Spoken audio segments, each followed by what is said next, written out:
corps c'est à moi et j'en suis responsable. Que doit savoir mon enfant sur le prédateur sexuel, les situations à risque, les agressions et les abus? Comment est-ce qu'il peut agir? Te laisse pas faire.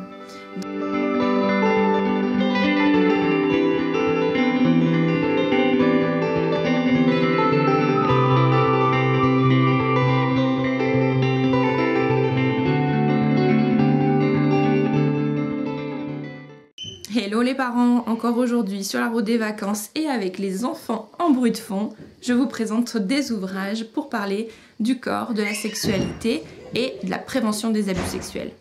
Je me rends compte dans les consultations parentales que c'est encore assez tabou de parler à son enfant, ne serait-ce que de son corps, alors encore plus de plaisir, de sexualité. Et si le sujet des agressions sexuelles fait vraiment la une au niveau des adultes, on a beaucoup de femmes qui se rebellent et qui veulent aborder le sujet, briser des tabous. En revanche, au niveau de l'enfance, on reste encore hyper frileux d'aborder la question et pourtant il me semble que c'est essentiel. J'ai eu beaucoup de peine dans les rayons des librairies à trouver des livres qui parlent du corps humain, pour commencer déjà, de façon authentique, claire et précise. Souvent, on a des livres qui parlent de zizi, de zézette, de choses comme ça. Je me souviens d'un bouquin où j'ai compté où il y avait 12 pages qui parlaient du sexe masculin et 6 pages seulement pour parler des spécificités du corps de la femme. Je vois pas pourquoi est-ce qu'on pourrait pas montrer aux femmes des planches anatomiques de leur intimité qui en plus est à l'intérieur. Donc c'est un truc que je demande aux éditeurs de revérifier, c'est l'équité dans le nombre de pages, l'équité des planches anatomiques, la justesse des mots. Ce n'est pas parce qu'on s'adresse à des enfants qu'on doit leur raconter n'importe quoi. Alors j'ai trouvé une auteure qui est vraiment au top sur le sujet. Elle s'appelle Jocelyne Robert. J'ai avec moi 3 de ses bouquins, elle en a écrit bien plus, je vous montre ces deux-là parce que c'est ceux qui parlent de la sexualité de 0 à 6 et de 6 à 9. Dans le premier ouvrage de Ma sexualité de 0 à 6 ans, c'est un livre avec bien évidemment des parties qui s'adressent aux parents en introduction ainsi qu'en conclusion, mais au milieu c'est une petite histoire toute simple, l'histoire de Jojo. Qui se présente sous forme de BD avec très peu de lecture, donc on peut le lire à un tout petit. Et donc cette petite fille va vivre des expériences avec ses copains, des jeux, et au travers de cette histoire, elle va pouvoir aborder les questions des jeux entre enfants, des jeux qui permettent de découvrir son corps. Elle va donner les bons noms. Par exemple, dans cette petite vignette, elle va dire « Tu sais maman, le pénis de David est beaucoup plus petit que celui de Luc. » Et oui, elle a vu le pénis de Luc en jouant avec lui. Il n'y a rien de plus normal pour des enfants que de jouer et puis pof, de découvrir son corps. Pour eux, ça n'a absolument rien de sexuel. Ils découvrent simplement leur corps comme ils découvrent tout le monde qui les entoure. En croisant ensuite des amoureux dans la rue, ils vont parler de l'amour, du plaisir, de ces choses-là, des belles choses qu'on rencontre quand on a le cœur qui papillonne. Elle va parler également des câlins des parents. Quand un homme et une femme ont envie d'être très proches l'un de l'autre, ils se collent, s'embrassent avec toutes les parties de leur corps. Et c'est comme ça aussi pour papa et moi. On va y voir dans des temps de collectivité comme à la crèche ou à l'école, les enfants qui partagent des instants aux toilettes. Et donc c'est l'occasion de découvrir de véritables planches anatomiques. Alors c'est hyper important parce qu'on parle de pénis, de glandes, de testicules et d'urètre pour le garçon. Et on parle de vulve, de clitoris, d'urètre et de vagin pour la fille. Au miracle, il n'y a pas ici de zizi, de zézette, de minou ou de tout autre petit mot. On explique tout. Avec les vrais mots. Bien évidemment, l'histoire se termine avec le fait qu'on a le droit de dire non. Moi, j'avais un babysitter, il voulait toujours me chatouiller de partout. Je l'ai dit à ma maman, il ne me garde plus. Moi, j'aime pas qu'on me touche quand je ne veux pas, même si c'est quelqu'un que je connais. Un mauvais toucher, on se sent mal et on a le droit de dire non, même à quelqu'un qu'on connaît bien. Et il faut en parler. Donc, un livre adapté à vos tout petits. Il se termine par quelques petits exercices super sympas, un jeu d'erreurs sur des dessins de corps humain, des petites planches pour dessiner son corps. Il y a les mauvais touchés et les bons touchés. Dessine une caresse que tu aimes. Je préviens juste sur le langage, on est sur un français québécois, Donc il suffit de faire quelques petites adaptations toutes simples. Elle poursuit avec un ouvrage destiné aux 6 à 9 ans. C'est beaucoup plus consistant. On a des planches anatomiques beaucoup plus détaillées. Il y a des parties qu'on doit lire avec ses enfants, je pense en tout cas quand ils sont tout petits. D'autres qui sont destinées à eux avec des exercices. La vulve de la fille comprend et il faut répondre. Voilà, ce sont des petites pages pour voir si on a bien compris ce qui est raconté juste avant. Moi, les organes génitaux du garçon me font penser à des cerises, à un tuyau d'arrosage. Moi, les organes génitaux de la fille me font penser à une prune, un coquillage. Elle parle aussi dans ce livre de comment est-ce qu'on trouve son corps. Et donc elle permet d'aborder cette question. Ce que j'aime le moins, ce que je trouve le moins beau dans mon corps et ce que j'aime le plus, ce que je trouve le plus beau. Comment est-ce que je trouve mes organes génitaux? On parle bien évidemment des touchés sains. On peut avoir avec les personnes qui sont affectueuses avec nous, nos parents, la famille, des choses comme ça. Et puis des choses qu'on n'aime pas, qui sont aussi des fois avec les mêmes personnes, mais elle va parler du fait qu'en grandissant, parfois on est moins à l'aise pour faire des caresses ou des câlins, on aime moins ça et c'est normal. Elle va parler de la sexualité des adultes pour expliquer comment on fait les bébés, mais surtout elle va finir avec un chapitre qui s'intitule « Mon corps c'est à moi et j'en suis responsable ». Merci beaucoup Jocelyne Robert d'aborder ce sujet dans des livres que nos enfants peuvent prendre en main tout seuls, puisque c'est le cas. Ça c'est un livre que l'enfant va pouvoir feuilleter tout seul, va pouvoir dessiner dedans, écrire dedans. D'ailleurs c'est un petit peu un jardin secret. Une fois qu'il l'aura pris en main, ne l'ouvrez pas sans son autorisation. Il y aura donné des choses qui seront peut-être tout à fait personnelles et qu'il n'aura pas envie de partager, ou au contraire il aura peut-être plaisir à échanger avec vous sur le sujet. Donc dans ce dernier chapitre, bien sûr, elle explique qu'on doit se charger nous-mêmes de notre corps, qu'on en est responsable, qu'on doit décider pour notre corps. Que peut-être on va recevoir des sollicitations avec notre corps qui grandit et qui devient le corps d'un presque adulte, des sollicitations de personnes qui sont malades dans leur sexualité. Et elle expliquera qu'il faut absolument en parler. Mais pour en parler, et c'est là mon livre préféré, c'est celui-ci, Te laisse pas faire. Dans ce livre-là, qui est destiné aux parents dans un premier temps, il faut le lire dans le couple parental, il faut le lire avec les grands-parents, il faut le faire tourner dans la famille. Et puis il y a des parties qu'on peut lire avec les enfants ou qu'on peut aborder avec eux. Et il y a des jeux ou des exercices qu'on peut faire avec nos enfants. Ce livre, il nous parle très clairement des agressions et des abus sexuels. Dans plus de 70% des cas, les agressions sexuelles sont commises sur des filles âgées de 2 à 17 ans. L'agresseur est un homme adulte hétérosexuel proche de l'enfant dans 90% des fois. Alors c'est pas pour nous faire peur là, c'est pour nous faire prendre conscience que on estime qu'au moins une personne sur 5 a été victime d'abus ou de violences sexuelles. Je fais partie de ce panel-là, alors que jusqu'à il y a très peu de temps, je ne considérais pas que j'en faisais partie. Pourtant, quand j'ai eu 10 ans à peu près, j'ai rencontré un exhibitionniste et ça a été une expérience traumatisante sur le moment par la peur que j'ai vécue. Et puis ça s'est effacé de ma mémoire et puis c'est revenu.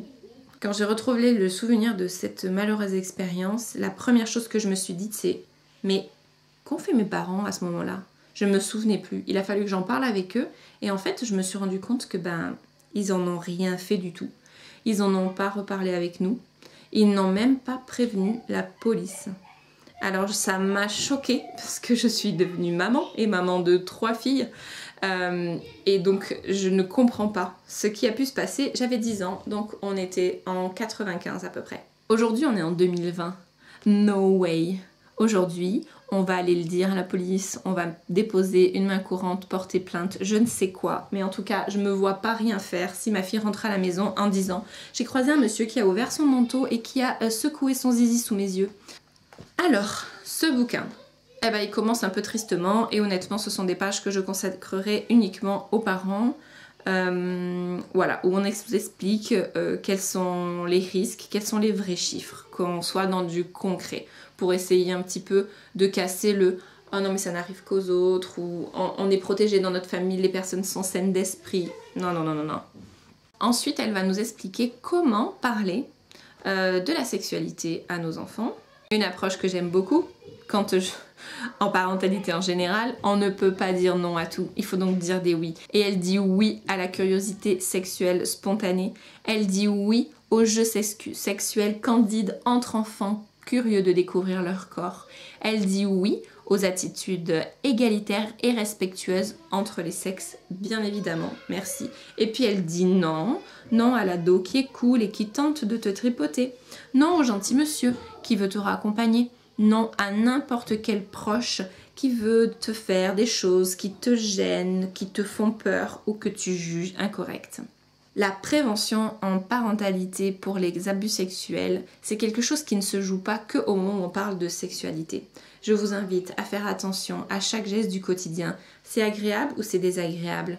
Quand je te brosse les cheveux et qu'à un moment donné ça tire fort et que tu dis aïe, ok, je dois, moi l'adulte, dire ça, c'est un signal. T'as écouté ton corps, il te dit aïe, alors j'arrête, je te respecte. Qu'est-ce qu'on peut faire? Est-ce qu'on peut mettre du démêlant? Est-ce que je vais plus doucement? Est-ce que tu veux essayer de le faire toi? Apprenons à respecter le corps de nos enfants dans les gestes les plus anodins du quotidien. Et puis il y a les jeux. C'est le jeu des vacances, je continue ma vidéo malgré le brouhaha super joyeux qui se passe derrière la porte. Quand on va faire des chatouilles à notre enfant, eh bien tout son corps va rigoler et va dire oui. Mais pourtant sa bouche dit non. Il a envie de dire non. Il dit stop, c'est trop pour lui. Et tout son corps nous dit oui. Alors on a tendance à continuer.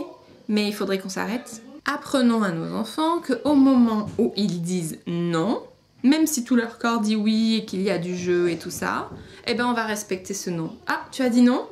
Et puis après, on arrête et qu'est-ce qu'ils disent? Ils disent encore. C'est ok, on va continuer, mais on va marquer des pauses lorsqu'ils vont dire non. Voilà, c'est une façon de bien inscrire dans leur cerveau que quand ils disent non, il est normal que la personne arrête. On a donc le droit de dire non aux bisous obligés. Il y a des personnes qu'on n'a pas envie d'embrasser, on peut leur serrer la main. En ce moment avec le Covid, c'est hyper dans le coup de faire un petit check du coude, un petit namasté ou quelque chose d'autre. J'ai découvert un truc que je n'avais jamais réfléchi avant. Elle nous dit de faire attention au mot amour. Il convient de ne pas utiliser le mot amour à tout vent. En liant systématiquement amour et sexualité, nous transmettons à l'enfant un message ambigu en lui laissant présumer que tout geste sexuel est une marque d'amour et que l'amour ne peut s'exprimer en dehors de la sexualité. Or, nous savons très bien que cela est faux. Quelle interprétation ferait-il par exemple de la violence sexuelle, de la pornographie, de la prostitution, qui n'ont rien à voir avec les sentiments amoureux? J'avais vraiment pas pensé à ce truc-là. Merci Jocelyne. Elle nous permet de réfléchir à comment est-ce qu'on peut parler aux enfants de ses secrets. Il y a des secrets bonbons et des secrets poisons. J'adore ce passage où elle a 2 petites chansons pour aborder la question. Les secrets bonbons, ah c'est trop cool d'avoir un secret tout doux, qui fait plaisir, qui rend heureux. Oh, il y a une fête d'anniversaire, on peut pas le dire à un tel ou à une telle parce qu'il va être tellement heureux de cette surprise. Et puis, il y a des secrets poisons. Quelqu'un a frappé, menacé, et alors on t'a dit qu'il fallait pas que tu le dises parce que sinon ça va t'arriver à ton tour. Ça, c'est un secret poison. C'est un secret qui te rend triste ou qui te fait peur. Ça ne fait pas partie des secrets que tu dois garder pour toi. Je continue les rubriques. Le droit au respect de son intimité. Hop, on est dans la salle de bain et hop, il y a les cousins qui ouvrent la porte sans mal ni rien. Et puis, il y a une des cousines qui se sent pas bien avec ça, par exemple. On va mettre un mot derrière la porte. On va trouver une solution. Même si on a à peu près tous le même âge, on a envie de notre intimité.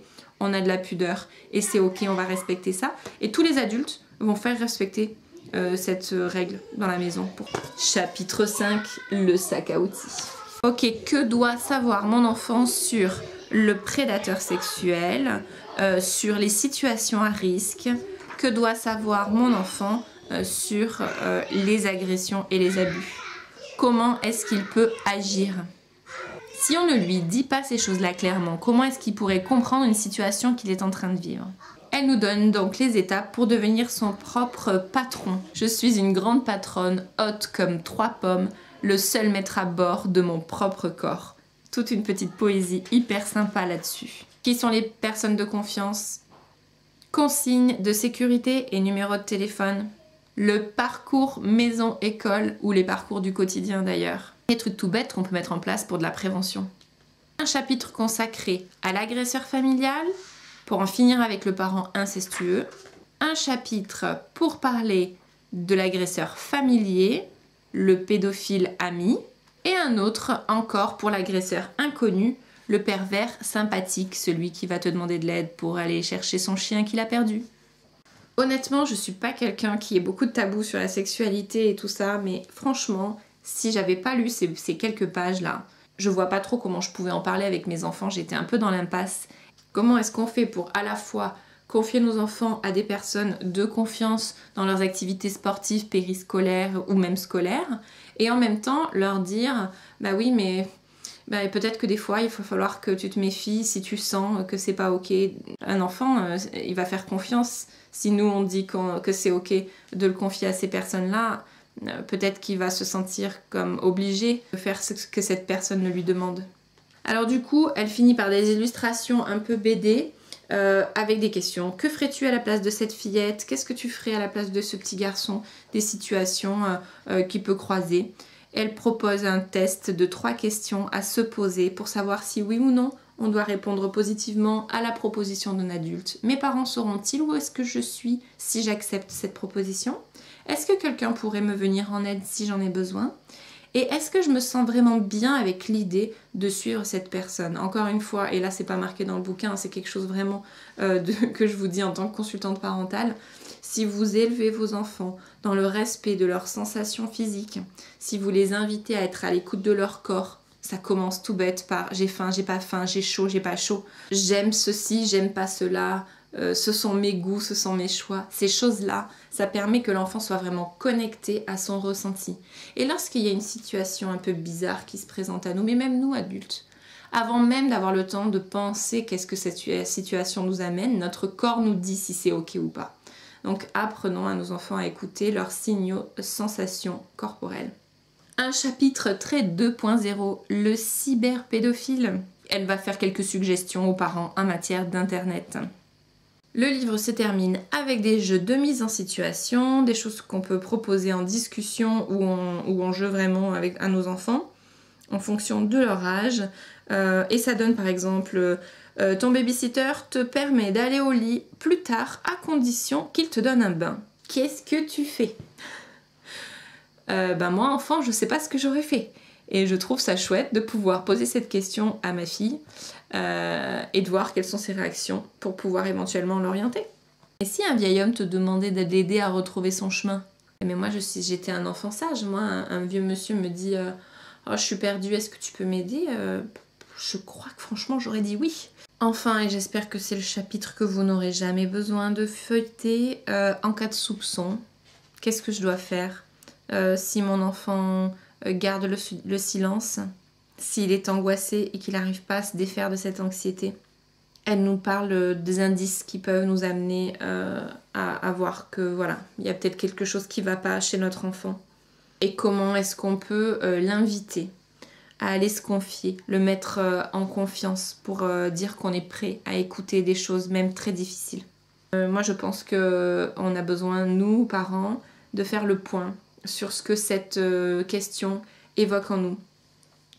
Qu'est-ce qu'on a vécu déjà, nous, enfants, ou qu'est-ce qu'ont vécu les gens de notre entourage qui auraient pu créer des traumas aussi pour nous, bien évidemment. C'est toujours intéressant d'aller revisiter ce qu'on a vécu, nous, enfants. Pourquoi est-ce que cette question m'angoisse? Pourquoi est-ce que j'ai du mal à en parler à mon enfant? Comment je vis ma sexualité, mon corps, quand je parle de ces 2 premiers ouvrages, comment est-ce que je vis mon corps? Comment je parle de mon corps? Comment est-ce que je me sens à l'aise ou pas de parler du plaisir, de l'amour, de la complicité, des beaux échanges qu'on peut avoir dans une relation avec une autre personne? Ça peut nous aider à avoir justement les justes mots, être vraiment nous-mêmes et en vérité au moment où la question viendra à être abordée.